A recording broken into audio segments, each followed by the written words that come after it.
ท่านผู้ฟังทั้งหลายทุกท่านทุกคนมาพบมาปะกันอีกเช่นเคยในรายการปกิณกะแห่งธรรมะสัพเพเหระทุกวัน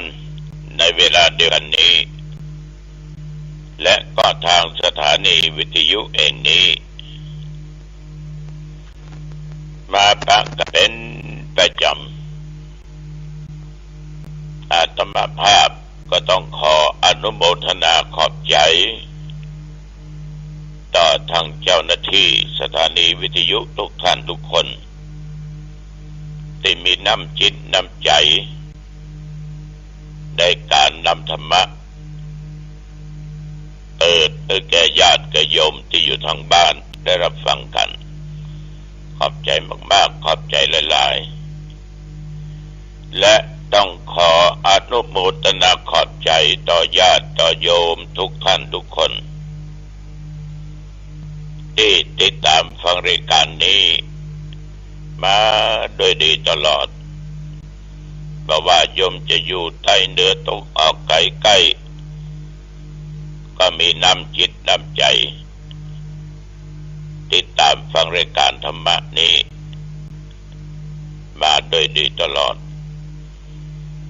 ทุกครั้งญาติโยมเขาจะมีการไหว้พระสวดมนต์เพื่อเป็นการถวายพระพรชัยมงคลแด่สมเด็จพระเจ้าลูกเธอเจ้าฟ้าพัชรกิติยาภาของพระองค์ท่านนั้น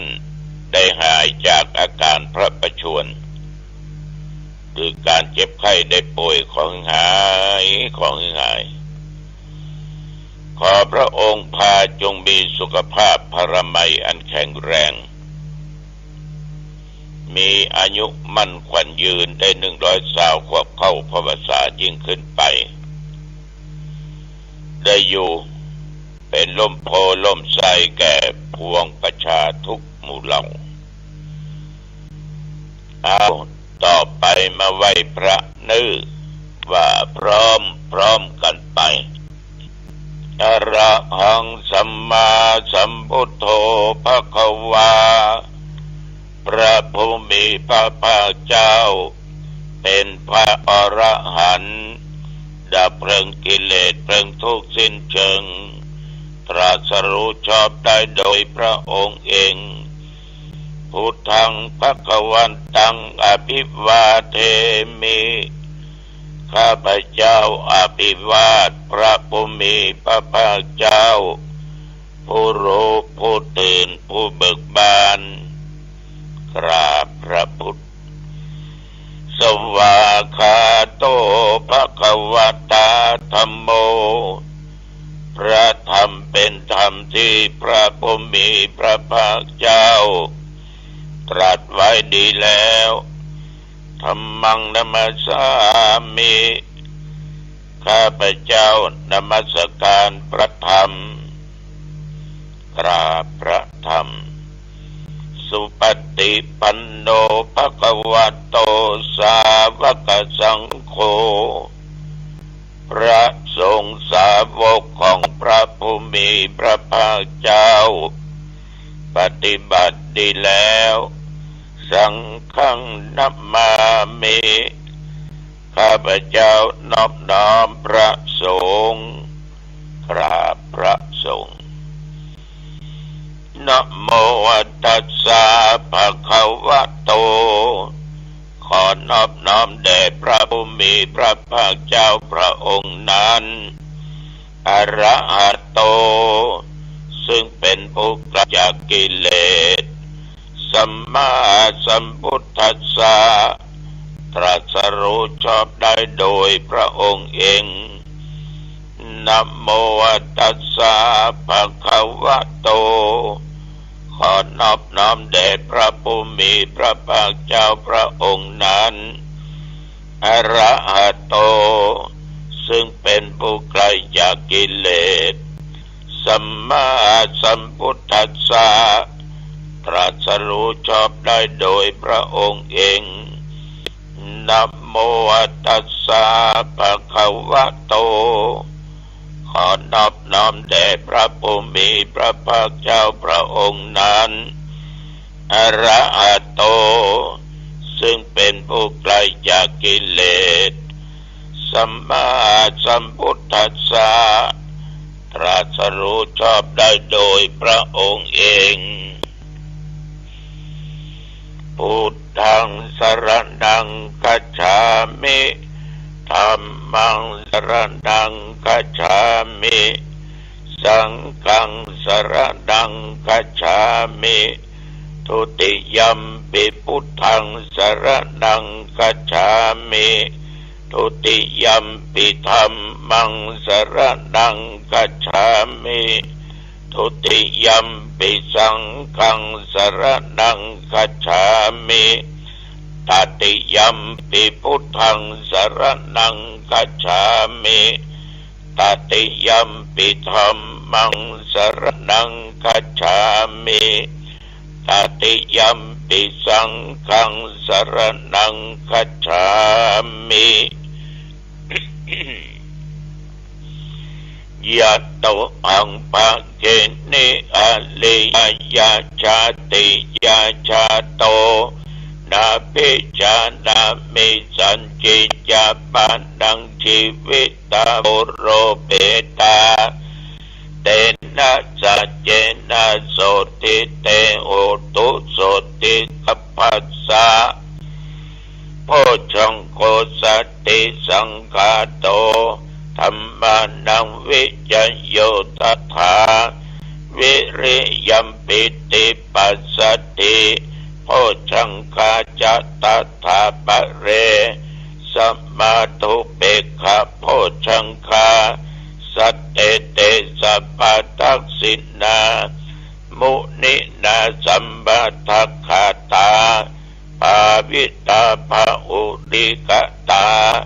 สังวัตตันติอภิญญายะนิพพานายะจะโพธิยาเอเตนะสัจจวัชเชนะโสติเตโหตุสัพพทา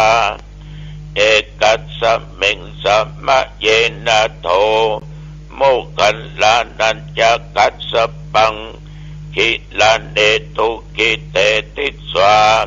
โพชังเกสัตตะเทสัญญิเตจตังอภินันติตัวโรคามุตกิงสุตังคะเนเอเตนะสัจจวัชเชนะโสติเตโหตุสัพพทาเอกทาธัมมราชาปิเทลัญเยนะปิปิริโตจุนทเทเลนะตัญเยวะพนาเปตัวนะสาทัลลังสัมโมติตัวจะอาภาธาธัมมวุฒาสิทานะโสเอเตนะสัจจวัชเชนะโสติเตโหตุสัพพทาปะยินะเตจะอาภาธาตินนันนัมปิมะเยสินังมัคคะอัตตกิเลสวะปัตตานุปติธัมมตังเอเตนะสัจจวัชเชนะโสติเตโหตุสัพพทาภวตุสัพพมังคะลังรักขันตุสัพพเทวตาสัพพพุทธานุภาเวนะสัทธาโสติภวันตุเตภวตุสัพพมังคะลังรักขันตุสัพพเทวตาสัพพธัมมานุภาเวนะสัทธาโสติภวันตุเตภวตุสัพพมังคะลังรักขันตุสัพพเทวตาสัพพสังฆานุภาเวนะสัทธาโสติภวันตุเต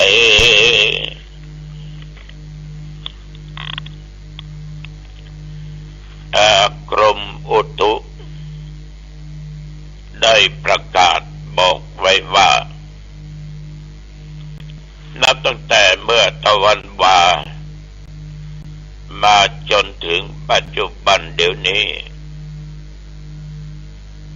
แถวบริเวณหนองตองและวัดหนองตองเมื่อตะวันมีฝนตกตั้งแต่เที่ยงวันเป็นต้นไปตกได้ประมาณชั่วโมงกว่าก็หยุดได้สักกำตกลงมาแหมหากำลังแดดแฉลด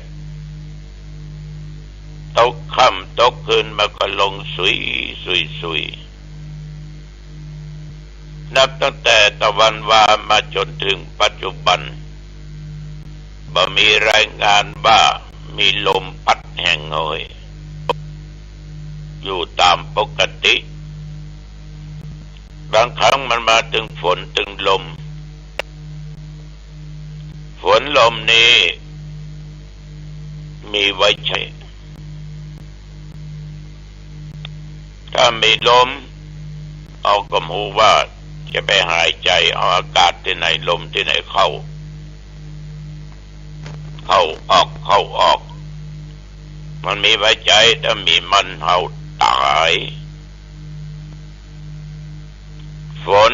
ก็มีไว้ใจบางท่านใจกินใจดื่ม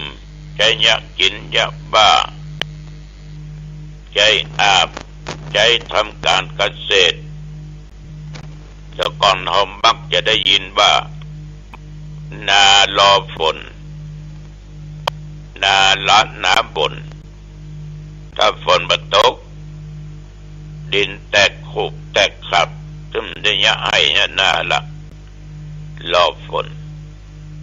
แต่ฝนนั้นมันมากเกิดน้ำท่วมก็อันตรายคนก็ตายสัตว์ก็ตายทรัพย์สมบัติพืชผลยังเสียหายนักก็บดีบ่มีก็ไม่ได้เพราะต้องใจมันอยู่ก็ไม่ออกปัจจุบันเนี่ยอุณหภูมิได้26 องศานะ26 องศาต้องขออนุโมทนาต่อโยมแม่บุญเรืองโชบุญตระกูลหมู่บ้านสักชัยอำเภอเมืองจังหวัดเชียงใหม่แม่ได้โทรมาต่อว่าบอกว่าแม่ฟังพระครูเทศน์ตอนดึกแต่ไม่รู้ว่าวัดหนองตองมีตรงไหนมีศรัทธาอยากจะร่วมบุญเป็นเจ้าศรัทธาในการจัดซื้อหาเครื่องมือการแพทย์เครื่องหายใจอุปกรณ์ทุกอย่างไว้ห้อง ICU โรงพยาบาลหางดงแม่อยากจะบริจาควิทยุน้อยๆสัก6-7 เครื่องท่านพระครูไปแจกที่เปิ้นบ่มีแต่ว่าโยมแม่จะมาบ่ได้แก่แล้วอยากนิมนต์ไปที่บ้านก็ตอบแม่ว่าว่างในเวลาใดสักครั้งจะขึ้นไปหาอย่างใดต้องขออนุโมทนาต่อโยมแม่บุญเรืองเป็นอย่างมากแจ้งความประสงค์มาพี่น้องญาติโยมบ้านปัจฉีปัจฉีไม่วางนะคืนนี้ปากกันที่วัดนะปากกันที่วัดงานข่าวดำใครจะกินจะตานที่หูกันก็ห่วมกันเนื้อ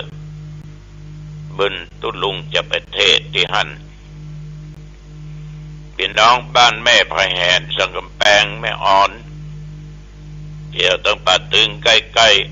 ๆตุลุงจะไปปะยมวันที่15นื้อที่บ้านแม่พายแหนไปจะให้จะหอมก็เกียมตัวไว้เถอะนะช่วยกันสืบต่อชีวิตคนชีวิตมนุษย์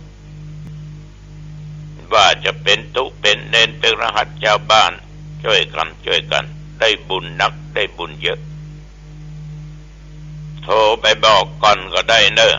0819503471 0819503471หมายเลขธนาคารบัญชีธนาคารกรุงไทยวัดหนองตอง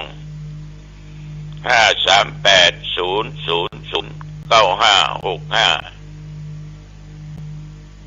538009565พี่น้องญาติโยมท่านผู้ฟังทุกท่านทุกคนระยะนี้อากาศเปลี่ยนแปลงฝนตกบางครั้งเขาก็เตวลัดฟ้าลัดฝนก็เลยทำให้คนบ่ค่อยสบายกันส่วนมากเป็นหวัดเป็นไอมีเนื้อไข้กันก็ติดต่อกันง่ายบางท่านก็เป็นไข้หวัดใหญ่ฉะนั้นต้องระมัดระวังตัวภัยตัวมันรักษาสุขภาพตัวเจ้าตะวานี่เมื่อวันก็เสียงแหบเสียงแห้ง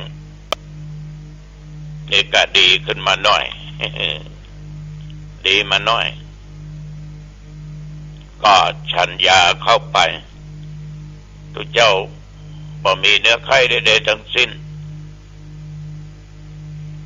แต่อย่างว่าต้องป้องกันนะโยมเนอะ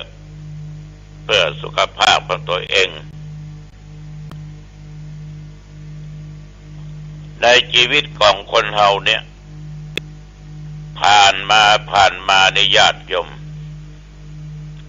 เฮาก็มักจะหูจะหันมักจะได้ยินได้ฟังมักจะทำให้อย่างที่ผิดศีลผิดธรรมบางคนนั้นก็ผิดศีลผิดกฎหมายฆ่าคนตายฆ่าสัตว์เดรัจฉานย่อมบอกว่าฆ่าคนตายตัวแทนบาปกรรมมันตันนยมมันยังจะลวดติดนั่นน่ะมันบวยเอาทำกรรมอย่าได้ไว้กรรมนั้นก็คืนสนองฉะนั้นญาติโยมท่านผู้ฟังเอาหูเอาหันเอาดูเอาฟังเปิ่นเล่าพ่องดูด้วยตาหันด้วยตาพ่องสิ่งที่มันบดีก็คือสิ่งบดี